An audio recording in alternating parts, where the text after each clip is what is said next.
நீங்க தொடர்ந்து ரொம்ப ஸ்ட்ராங்கா சொல்லிட்டு இருக்கீங்க. களம் 2 பேருக்கு நடுவுல தான்.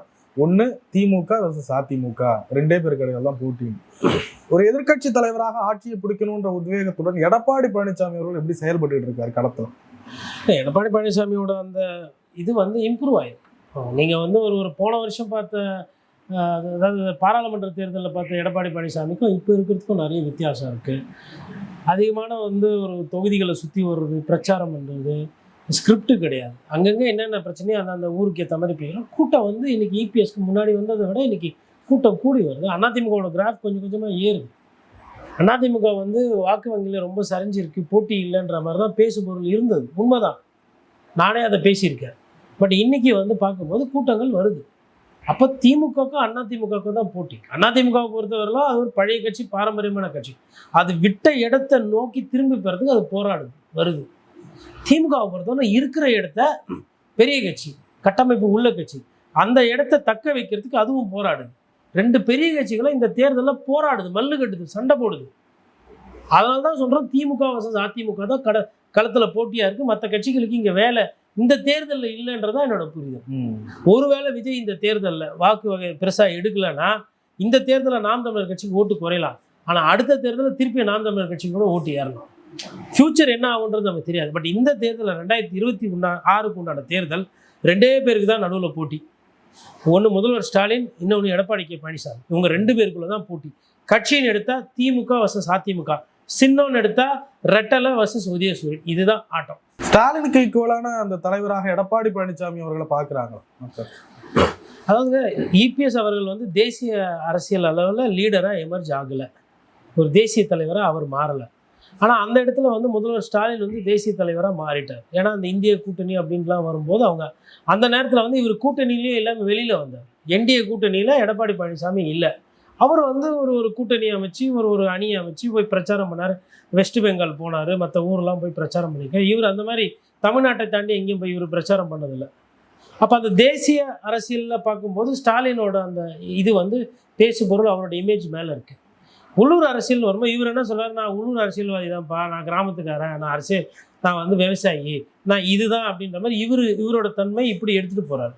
அப்போ அந்த பிம்பம் அப்படின்னு பார்க்கும்போது இந்த அரசியலில் அந்த பேசுபொருள் அப்படின்னு பார்க்கும்போது ஸ்டாலின் அவர்கள் மேலே இருக்கார், எடப்பாடி பழனிசாமி கீழே இருக்கார். இப்போ அவர் ஒரு சிஎம், இவர் முன்னாள் சிஎம், அந்த கிராஃபில் பார்க்கும்போது இருக்கார். பட் எதிர்க்கட்சி தலைவராக தமிழ்நாட்டு அரசியலுக்கு அவரோட பங்களிப்பு எப்படி இருக்குன்னு பார்த்தீங்கன்னா, இந்த லாஸ்ட் ஒரு 3-4 மாதமாக வேகமாக பிக்கப் பண்ணியிருக்கார்.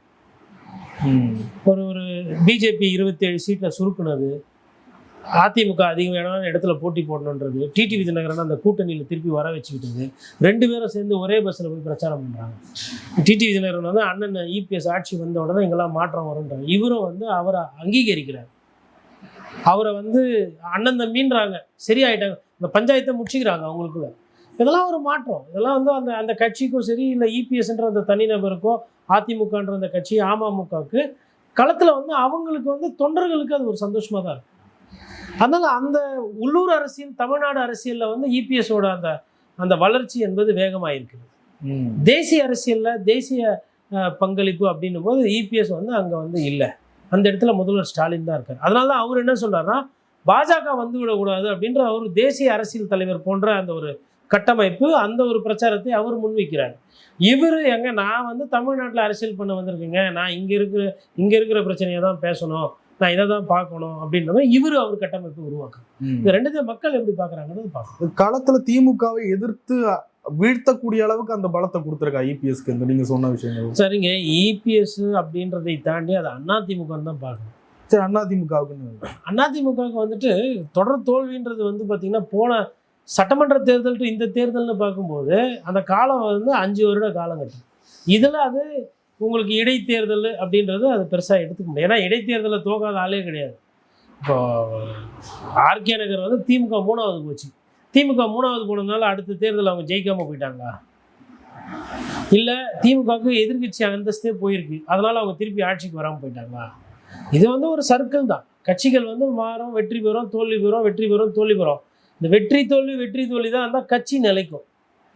தொடர் வெற்றி இருந்தாலும் வேற யாருன்னா புதுசாக ஒருத்தவங்க வந்தாலும் முடிச்சு விட்டு போயிடும். அப்போது வெற்றி தோல்வி இருந்ததுன்னா அந்த கட்சியும் இருக்கும், ஆட்சிக்கு வரும், ஆட்சி போகும், ஆனால் கட்சின்றது இருக்கும். அப்படி அது ஒரு ஆரோக்கியமாக இருக்கும்போது பார்க்கும்போது அதிமுக வந்து பலவீனமாக இருந்தது உண்மைதான். அது பலவீனமாகவே இருக்குன்னு சொல்லி பேசுறது அபத்தம். இன்னைக்கு அந்த கட்சி வந்து ஒரு ஒரு ஒரு பொசிஷனுக்கு வந்திருக்கு, வேட்பாளர் போட்டிருக்கு. வேட்பாளர் லிஸ்ட்டு பார்க்கும்போது திமுகவை விட அதிமுகவோட லிஸ்ட்டு நல்லா இருக்குன்றது திமுக காரங்களே சொல்கிறாங்க. என்னால் இதுக்கு நிறைய எடுத்துக்காட்டு சொல்ல முடியும். மேட்டுப்பாளையம் நல்லா திமுகவுக்கு ஆதரவாக இருக்கிறாங்க அங்கே வேட்பாளர், இந்த சண்முகம்னு சொல்லிட்டு ஒருத்தர். அவருக்கு சீட்டு கொடுக்காம மாற்றி விட்டீங்க. மேட்டுப்பாளையம் இறங்க முகத்தில் இருக்குது. விருகம்பாக்கம் கே நகர் தனசேகருக்கு தான் இந்த வாட்டி சீட்டு, ஏன்னா சிட்டிங் எம்எல்ஏக்கு கொஞ்சம் கெட்ட பேர், கட்சியிலேயே அந்தளவுக்கு நல்ல பேர் இல்லை அப்படின்ற மாதிரி பேசப்படுது. அந்த சீட்டை கொடுக்கல. பல்லாவரத்தில் திமுகவில் தான் யாரோ நிற்க போகிறாங்க, ஈகா இல்லைனாலும் வேறு கருணாநிதியெல்லாம் வேறு யாரெல்லாம் நிறுத்துவாங்க அப்படின்ற மாதிரி ஒரு பேசுதான் அதை கூட்டணிக்கு கொடுத்துட்டீங்க. தாம்பரம் எஸ்ஆர் ராஜாவுக்கு திருப்பி சீட்டுன்னு சொல்லி அவர் 6 மாதமாக வேலை பார்த்துட்டு இருக்காரு. எஸ்ஆர் ராஜாவுக்கு செல்வாக்கு இருக்குது, ஆனால் எஸ்ஆர் ராஜாவுக்கு அங்கே சீட்டு இல்லை. மனோ தங்கராஜ் அமைச்சர், குற்றச்சாட்டு இருக்குது, அவர் மண்ணு திருடினாரு, மலையை குடைஞ்சாரு, அந்த குற்றச்சாட்டெல்லாம் இருக்குது. ஆனால் கெட்ட பேர் அவருக்கு ஒண்டி தான் இருக்கா? கெட்ட பேர் இருக்கா இல்லை ஜெயிக்கிற செல்வாக்கு இருக்கா? இது ரெண்டுத்தையும் பார்க்கணும். இப்போ ஜெயிக்கிற செல்வாக்கு இருக்குது, அங்கே அவருக்கு சீட்டு மறுக்கப்பட்டது. எழும்பூர் தொகுதி பரந்தாமனுக்கு கெட்ட பேரே கிடையாது. அவர் வந்து ஊழல் பண்ணார், லஞ்சம் பண்ணார் அப்படின்ற மாதிரி அது பெரிய கெட்ட பேர் பொதுமக்கள்கிட்ட இல்லை. கட்சிக்காரங்களுக்குள்ள கருத்து வேறுபாடு இருக்கும். அவர் என்ன பண்ணிட்டீங்க, இந்த சட்டமன்ற தொகுதியில் வந்து சீட்டு கொடுக்கல. திருவத்தூரில் வந்து இவர் கேபி சங்கர் இருக்கார், அவர் பழைய சுவாமி அவங்களோட சகோதரர், அந்த அவருக்கு வந்து கெட்ட பேர் இருக்குது அப்படி இப்படின்னு சொல்லிட்டு அவருக்கு சீட்டு கொடுக்காம அந்த கூட்டணிக்கு தள்ளி விடுற மாதிரி சிபிஎம்முக்கு போச்சு. அப்போ எங்கேயோ வந்து ஒரு கூட்டணிக்கு சீட்டு கொடுக்கணும், அது தோக்குற சீட்டாக கொடுத்து. இப்போது கோயம்புத்தூரில் 2 சீட்டு கொடுத்துருக்குறாங்க காங்கிரஸ்க்கு. அங்கே வந்து யாரும் ஒன்றும் ரொம்ப அதிருப்தி அது இதெல்லாம் பெருசாக கிடையாது, காங்கிரஸ் போயிடுச்சு அவ்வளோதான் அப்படின்ற மாதிரி. நீங்கள் அந்த சீட்டு வந்து உள்ளே இருக்கிறவங்களுக்கு கொடுக்காம, அதனால் இந்த மாதிரி நிறைய இடத்துல பிரச்சனை. காஞ்சிபுரத்தில் எழிலரசு சிட்டிங் எம்எல்ஏ சீட்டு கொடுக்கு, இந்த நிறைய சிட்டிங் எம்எல்ஏக்கு சீட்டு கொடுக்குது. அப்போது நானே சொல்லியிருப்பேன், நிறைய சிட்டிங் எம்எல்ஏக்கு சீட்டு கொடுத்தா ஆன்டி இன்கம்பன்சி ப்ளே ஆகும், கெட்ட பேர் வரும். அப்போ கோட்டீஸ்வரன் வந்து அன்னைக்கு வந்து சிட்டிங் எம்எல்ஏஸ்க்கெலாம் சீட்டு கொடுத்தா அது திமுகவை பாதிக்கும்னு பேசினார். இன்றைக்கி சிட்டிங் எம்எல்ஏஸ் நிறைய பேருக்கு கொடுக்கல, அதனால் வந்து அது வந்து பாதிப்பு வராது அப்படின்றாரு. நான் என்ன சொன்னேன்னா, ஊழல் குற்றச்சாட்டுக்கான அமைச்சர் பெருமக்கள் மாவட்ட செயலாளராக வராங்களா, அவங்களுக்கு கெட்ட பேர் இருக்குது, அவங்கள நிறைய பேர் இப்போ மாற்றணும். இப்போ உதாரணத்துக்கு ஒரு வாதத்துக்கு வச்சுக்கோங்க, நேருக்கு சீட்டு கொடுக்கல, துரைமுருகனுக்கு சீட்டு கொடுக்கல, செந்தில் பாலாஜிக்கு சீட்டு கொடுக்கல, அதுக்கு பதிலாக வேறு யாருக்கோ சீட்டு கொடுக்குறாங்க, சேகர்பாபு சீட்டு கொடுக்காம அந்த இடத்துல வேட்பாளரை போட்டு இவங்களெல்லாம் நீங்கள் ஜெயிக்க வச்சு எடுத்துகிட்டு வாங்க, அதுக்கப்புறம் நான் உங்களுக்கு எதனா செய்கிறேன், இல்லை ராஜினாமா பண்ண, ஏதோ ஒரு பிளான் பி அப்படி பண்ண முடியுமானா கஷ்டம். அப்போது ஊழல் குற்றச்சாட்டுக்கு ஆளானவங்க, வழக்கு நிலுவையில் இருக்கிறவங்களெல்லாம் நீங்கள் எதுவுமே பண்ணலை. ஆனால் எம்எல்ஏவாக இருப்பார், அவர் கெட்ட பேர் இருக்குன்னா அவர் மேலே ஒண்டி ஆக்ஷன் எடுத்துட்டீங்க. ஓபிஎஸ்க்கு ரொம்ப நல்ல பேர் அரசியலில், ஓ பன்னீர்செல்வம் அவர்களுக்கு. ஆனால் ஓபிஎஸ் உங்கள் கூட இருக்கார், அவர் வந்து அரசியலே இருக்கக்கூடாது, இவர் சொத்து குவிப்பு பண்ணியிருக்காரு, நீங்கள் தான் பேசியிருக்கிறீங்க, நீங்கள் ஓபிஎஸ்ஸை சேர்த்து வச்சுக்கிறீங்க. அப்போது இங்கே என்ன பார்க்க வேண்டியது இருக்குன்னா, பெரிய பெரிய குற்றச்சாட்டு, பெரிய பெரிய ஆன்டி இன்கம்பன்சி இருக்கிறவங்கள தான் நம்ம சொன்னோம், இவங்களுக்கெல்லாம் சீட்டு கொடுக்காம திருப்பி நின்னா ஒரு உள்ளூரில் திமுக. இப்போ ஒரத்தநாடு வைத்தியலிங்கத்தை எதுக்கு எடுத்துகிட்டு வந்து அங்கே போடுவாங்களே, அங்கன்னா திமுக ஆளா பஞ்சம். யாரை நிறுத்தியிருந்தாலும் ரெட்டலை இல்லாத வைத்தியலிங்கம் தோப்பார், நான் ஜெயிப்பேன் அப்படின்றது நான் போனப்போ என்கிட்ட ஒரு சிலர் சொன்னாங்க, நான் அதை ஏற்றுக்கிறேன், அதை நம்புகிறேன் நான். ஏன்னா இந்த லோக்கலில் இருக்கிறவங்க அவங்களுக்கும் ஒரு வாய்ப்பு வரணும் இல்லையா. கிருஷ்ணகிரி இதே மாதிரி அந்த உள்ளூரில் 5 வாட்டி ஒன்றிய செயலராக இருப்பார், அவர் அப்படியே இருப்பார், 5 சட்டமன்ற தேர்தலாக சீட்டு கட்டிகிட்டு இருக்காருங்க, ஒருத்தர் கொடுக்கவே இல்லை. அப்போ மாவட்ட செயலாளர் ஒன்று பண்ணுறாங்க, ஒரு டீம் ஒரு வேலையை பண்ணுது, வேற ஒருத்தர் காவல்துறையில் இருக்கிறவங்க ஒரு சில வேலைகள் பண்ணுறாங்க. அப்போ அந்த சொந்த கட்சிக்காரங்களுக்கு இந்த வாட்டி அழுத்தம் ஜாஸ்தியாக. இது இதை பற்றி பேசுகிறதே கிடையாது. இப்படி ஒரு பிரச்சனை கீழே நடந்துக்கிட்டு இருக்கு. இது அவங்களுக்கு தெரியுமா தெரியாதானே எனக்கு தெரியாது.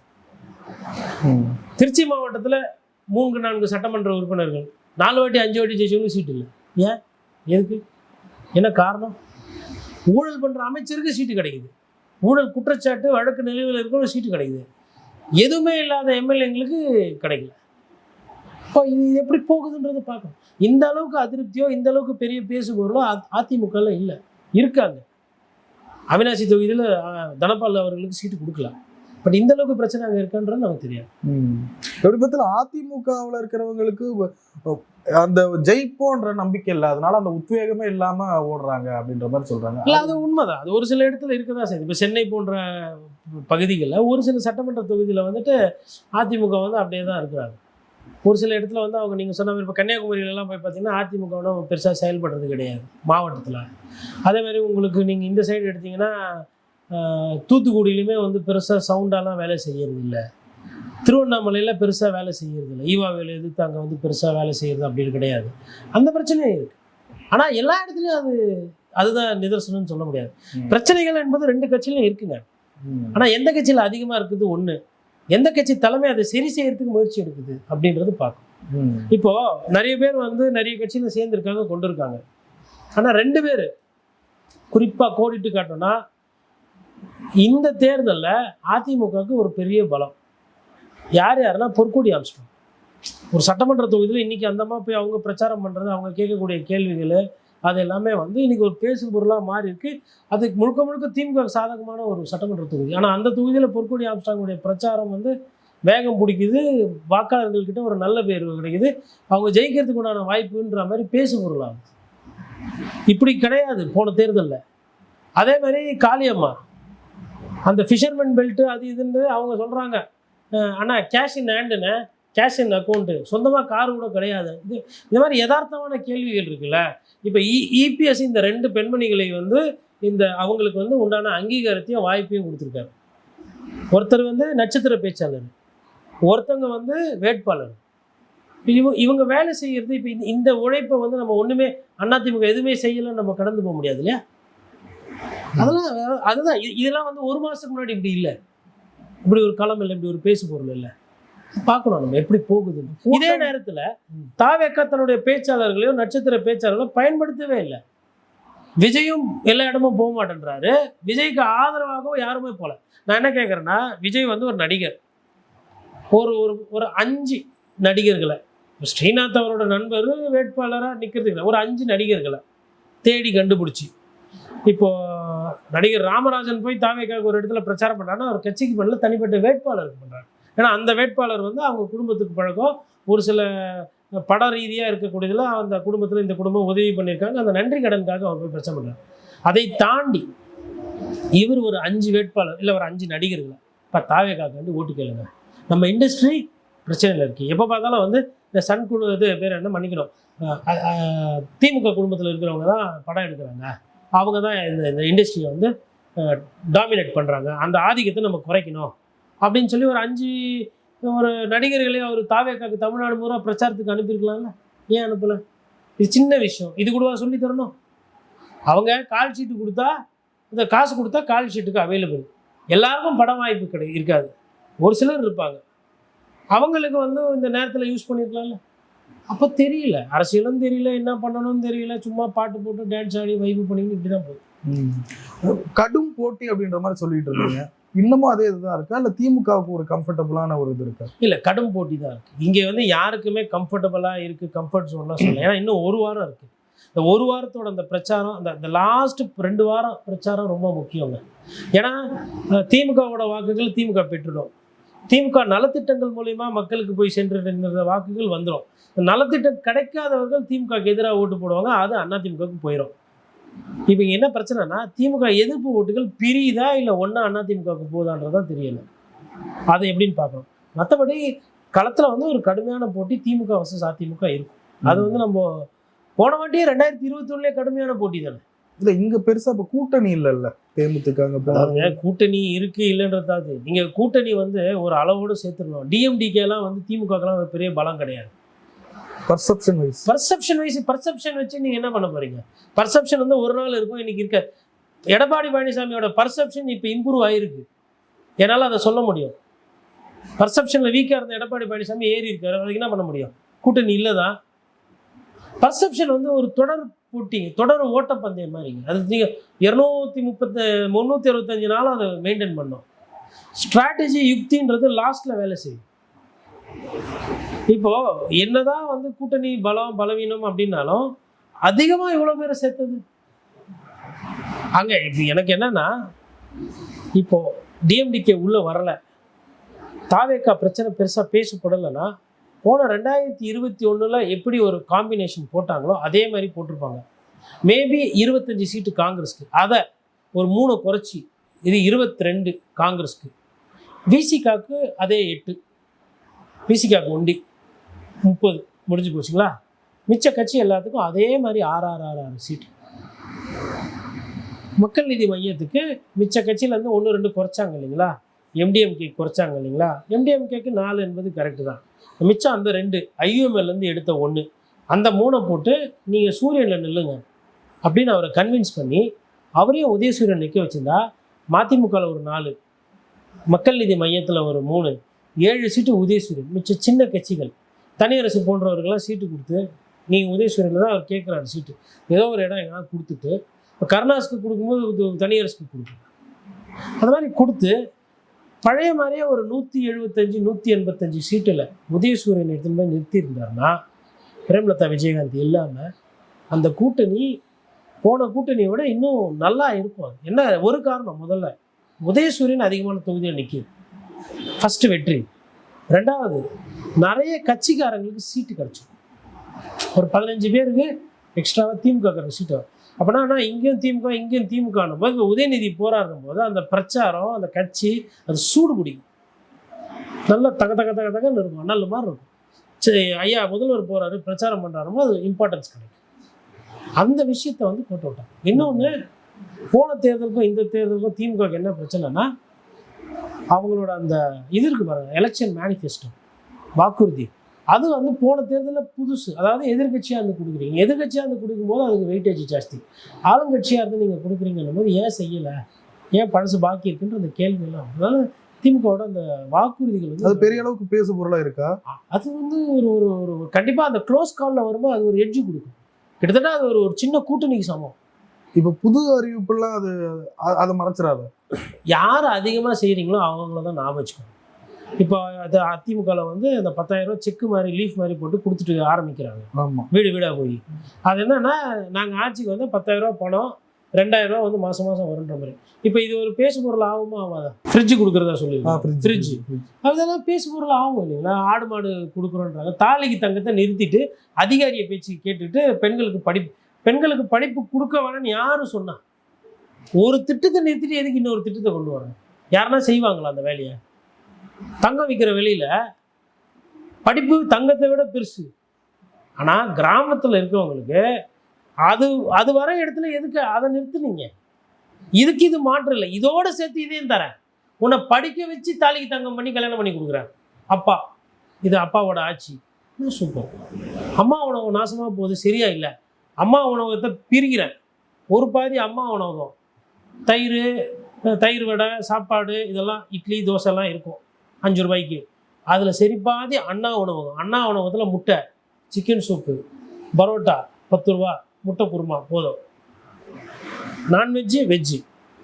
அம்மா உணவகத்தை ஒரு படி மேலே எடுத்துகிட்டு போனார் முதல்வர் ஸ்டாலின். இது இப்படி தானங்க பண்ணியிருக்கணும். நிறைய விஷயத்தில் அதிகாரிகள் விளையாடிட்டாங்க. நான் அதுக்கு மேலே அந்த டீட்டெயிலாக சொல்லலை. அதிகாரிகள் நிறைய விஷயத்தில் முதல்வர்கிட்ட பொய் சொல்லி, உண்மைக்கு மாறாக சொல்லி, இப்படி அப்படி இப்படின்னு சொல்லி பண்ணிட்டாங்க.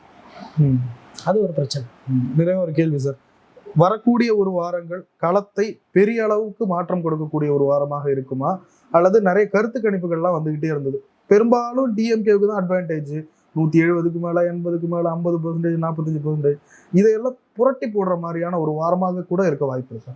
இல்லை, இந்த ஒரு வாரம் ரொம்ப ரொம்ப முக்கியமான வாரம், அதில் மாற்று கருத்து கிடையாது. இந்த ஒரு வாரத்தில் திமுக எதுவுமே வேலையே செய்ய மாட்டாங்க, அமைதியாக இருப்பாங்கன்றது பொருள் கிடையாது. திமுகன்றது ஒரு அசுர பலத்தில் இருக்கக்கூடிய ஒரு ஆரோக்கியமான கட்சி. அதை நம்ம குறைத்து மதிப்பிடுறதுலாம் இல்லை. அதனால தான் நீங்கள் எத்தனை வாட்டி கேட்டாலும் கடுமையான போட்டி தான் நிலவுதுன்ற மாதிரி நான் சொல்கிறேன்.